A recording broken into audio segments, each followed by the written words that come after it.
Hello mga kadaras, ayan, good day. Ayan, so engine check tayo ngayon ng ating sasakyan, si Mr. D. Ayan, so maintenance natin siya, check natin yung battery. Ayan, almost over 2 years na pala tong battery natin, hindi pa natin napapalitan kasi palagi natin chine-check yung ano niya, water. Check natin. Mabilis ang vlog lang. Parang matagal na yan Ayan.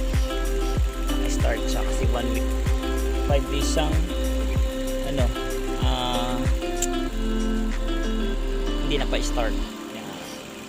So, yun. Check natin yung battery.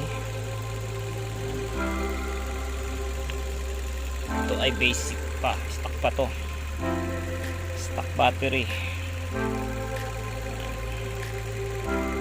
So almost every month natin chine-check to yung water level nya para hindi kagad masira. Yan. So kita nyo ba, as of now okay naman siya, pero dadagdag pa natin ng tubig to.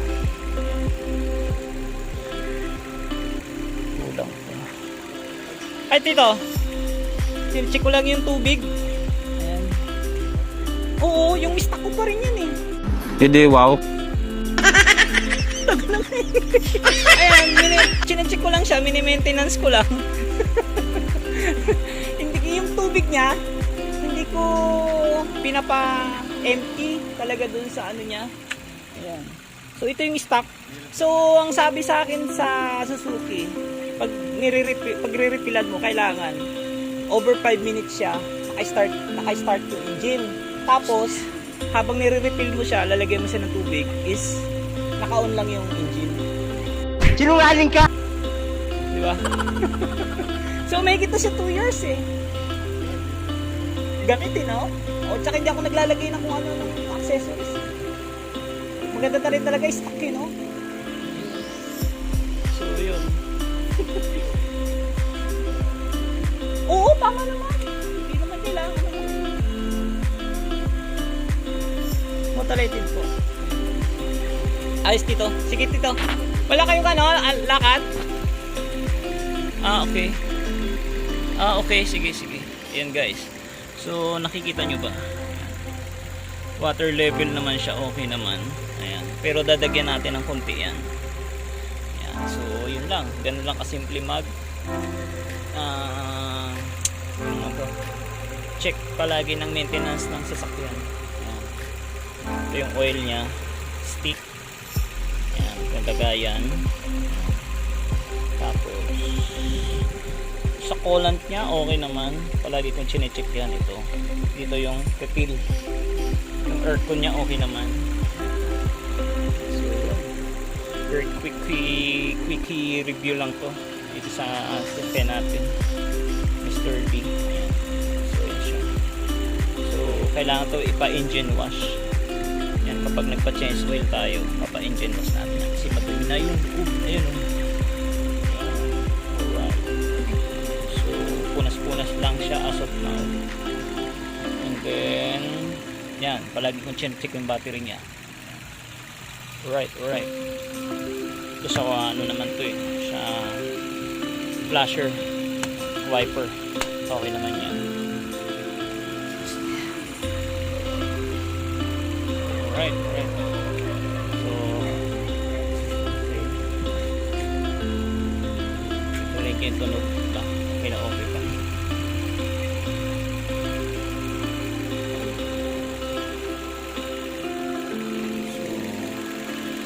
So check din natin kung nag-charge yung battery.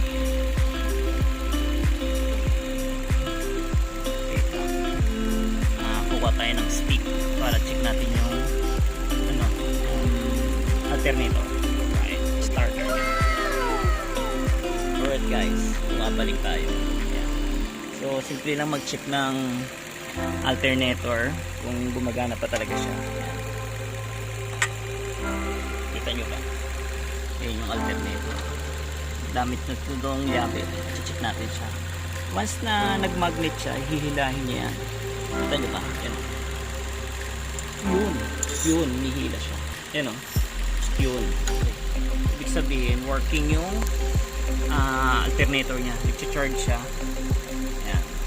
Nag-charge. So, hindi niya sisirain yung battery natin. Ganun lang kasimple. Yan. Yung alternator, yan. I-check mo yan. Kukuha ka ng stick. Any kind of metal. I-check lang ganyan. Yan. Pag hinila niya yan at minagnet niya, ibig sabihin, working siya at hindi niya sisirain itong battery. Hindi niya lulubatin. So, yun. Daling process lang. So, yan. Napa-start ko siya ng matagal bago ko siya re-refilan ng konti. Ayan. Kunti lang naman, hindi ko naman siya i-level kasi may nakalagay naman dyan. Ayan. Kita ba? Yan. Kami nakita yung max saka minimum. Pwede ko siyang gitna lang dyan between minimum and max. Ayan. Alright. So, lang. So, always to palagi i-check tong radiator cover. Ayan.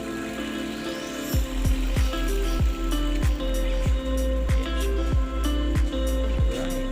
So, okay. Kapilan muna natin.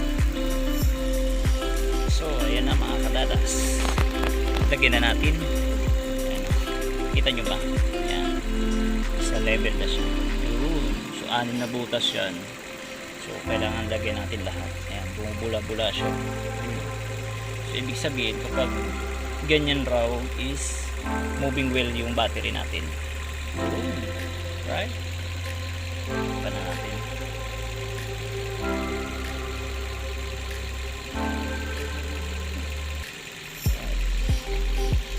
Mabilisang vlog lang to mga kadadas.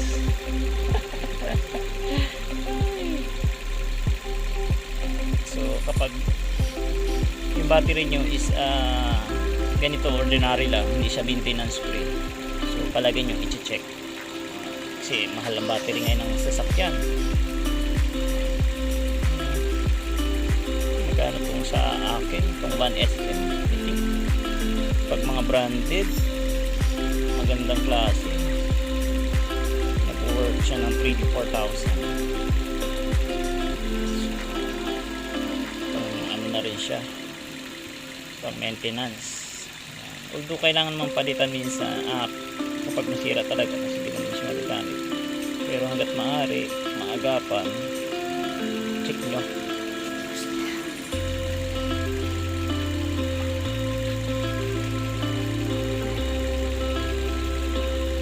So, meron tayong 25 centavos. Dali lang.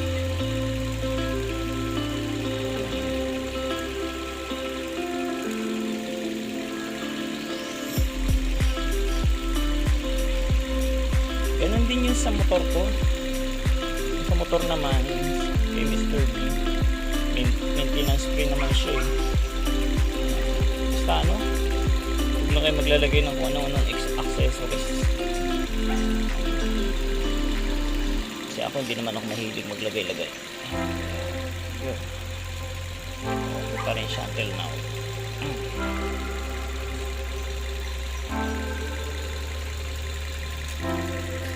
Check nyo lang, double check kailan mahigpit.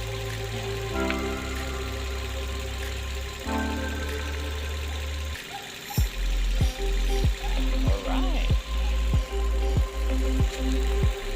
so check to mga terminal, okay.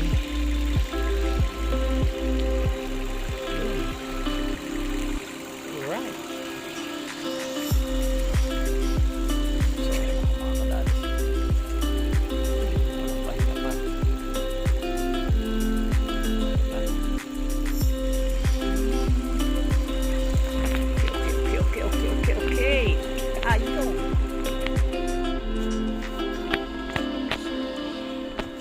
Check natin yung aircon. Ayan. So sa aircon naman, ayan yung dashboard niya. Yung aircon ko is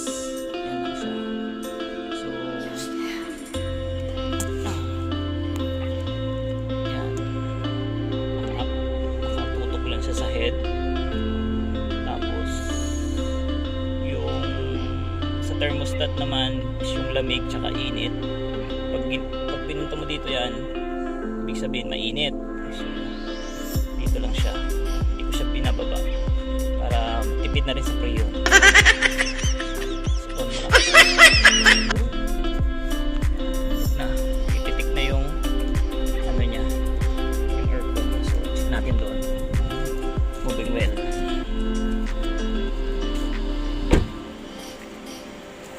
Yun. Okay. Okay na okay yung ikot niya. Ayun yung fan, auxiliary fan, aircon. Right. So mamaya magre-release siya.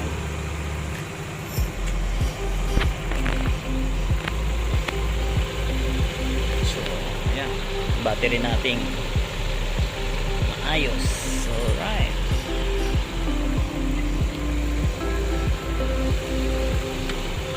So yun lang mga kadadas. Quick review, quick maintenance. Alright.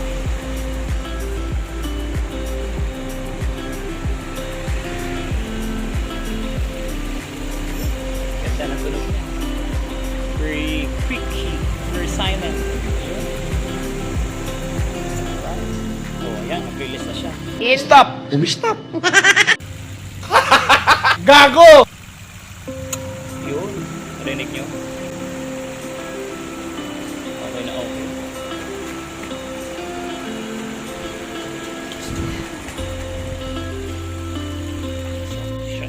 Siya. Thank you, kadadas. Ayan. So, yun. Busy today. And, ano ba? Thank you. Ayan, comment ka na rin kapag may mga tanong ka sa akin. Then, sige, sasagutin natin yan about sa sasakyan. Yung how to maintenance. Ayan. So, palagi nga pagkaalis, palagi i-check yung tubig, langis, and etc. Ayan. So, yun guys. God bless. Kung hindi ka pa nakaka-subscribe sa aking YouTube channel, siyempre mag-subscribe ka na. Ayan, i-click mo na rin yung notification bell para updated ka. Ayan. Then, ano ba? Ayan, salamat sa walang sawang suporta on my Dadas vlog. Bye-bye! 2,000 years later. Yo, mga kadadas! Check natin yung maintenance natin kahapon na tubig ng kotse. Yan, si Mr. D. Check natin ngayon kung how it works siya. Check natin yung kanyang performance battery. Yun. Ito yung continue kahapon ng pag-check natin ng battery. How it works. Ito natin yung hood.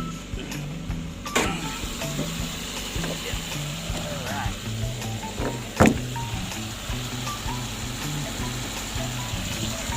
So yun. Ito na tunog niya. Ayan yung battery.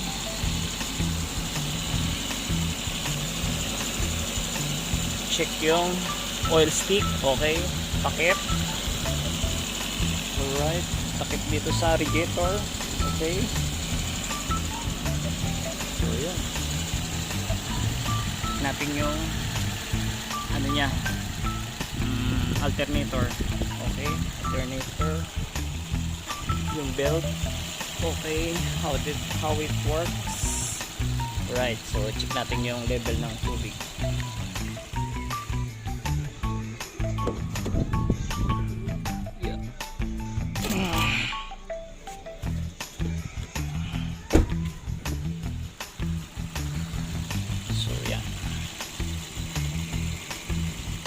Natin. Gamit natin ay 25 centavos.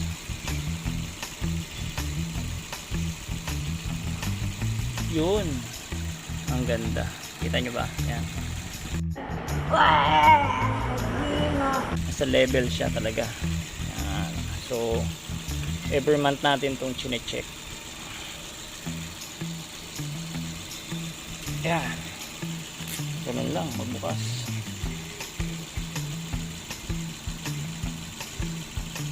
Yun, okay.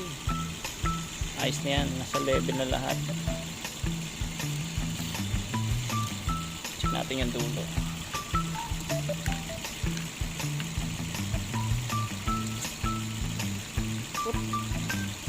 Ingat, baka ma-lost thread yung takip kasi plastic lang siya. Yun, okay. Sa level.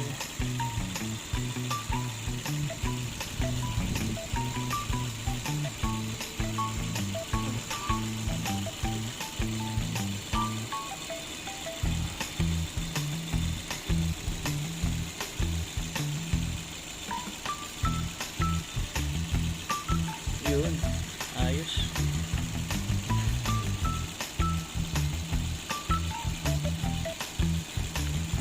So, okay. Maintenance check. Right. So, uy, laglag pa. Syunga. So, magbabago rin po ako, kaya lang hindi po siya ngayon. Kailan? Baka bukas, sa makala.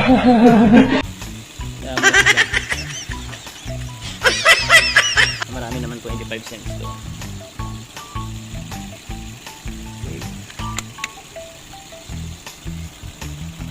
Ganda ng tulog niya. Natin yung oil. Yun. So, conducting na siya for change oil. Yan.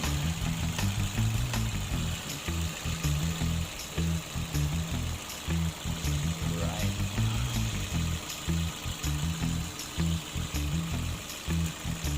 Right. So, yun lang.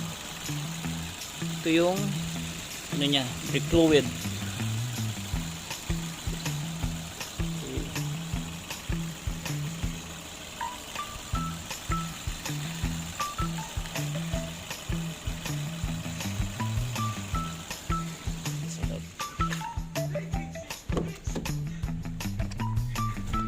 Oh, ang init.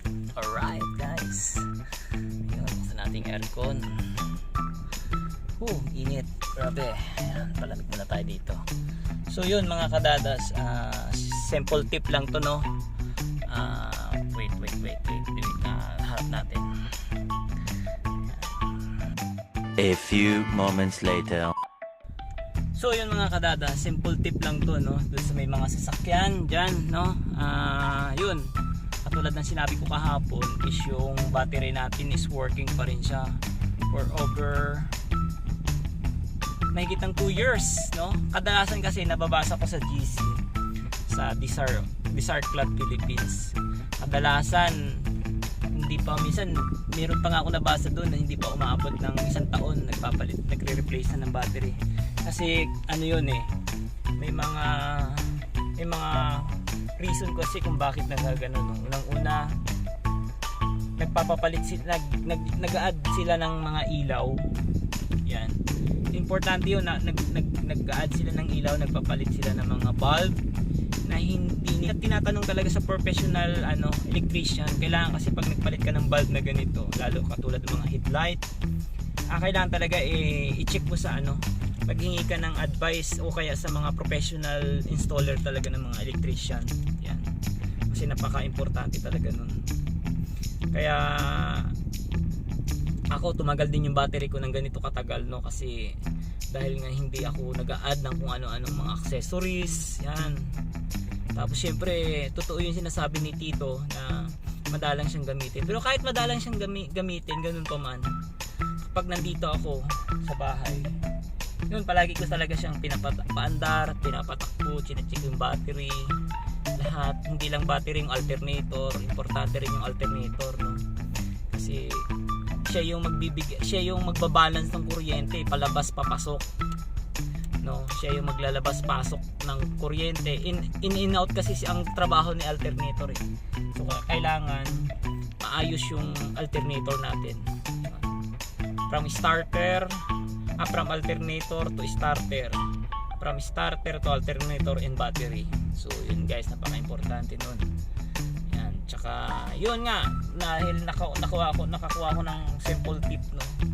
Yun, palaging i-check yung oil, yung battery niya, water level ng battery, pag ano pa yan, pag ordinary battery, no? Pag maintenance free kasi naka-sealed yun eh. Pero ang alam ko, pwede rin siyang buksan. Yun, pwede rin siyang buksan pag maintenance free. Kaya lang nga, kapag maintenance free is mawawala na yung, mabuboid na yung ano niya, warranty. Yun.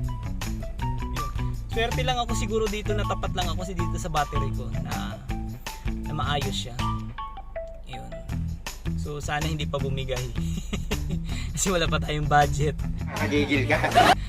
Ayan, so yun, salamat at sana may makuha kayong tip about sa ganitong ano ko sa pagbablog ko na ganito. At ngayon lang ako nakagawa ng vlog dito sa sa ni Nana's Life. Yun, going to 3 years na siya ngayon. Konting tagapat matatapos din siya. Yun, salamat. Kita nyo naman yung tunog. Napaka smooth. Yan. Alright, okay mo. Yan. So, yun, salamat at sana may makuha kayong konting tip. Yun. So, kahapon yung record ko kahapon, makikita nyo na doon kung paano yung proseso. Pag add on ng tubig. Ayan. Thank you guys. Salamat. Ingat ang lahat. Bye-bye. Dadas Vlog. Yun, kung di ka pa nakakapag-subscribe sa aking multing channel, syempre pindutin mo na yung notification bell para updated ka sa aking upload. Ayan, nag-LS po tayo. Ayan, nandiyan po yung Team Ing at iba pang mga organization sa vlogging industry. Ayan, so salamat. Dadas Vlog on YT channel. Thank you, bye-bye. God bless. Ingat ang lahat. Bye-bye.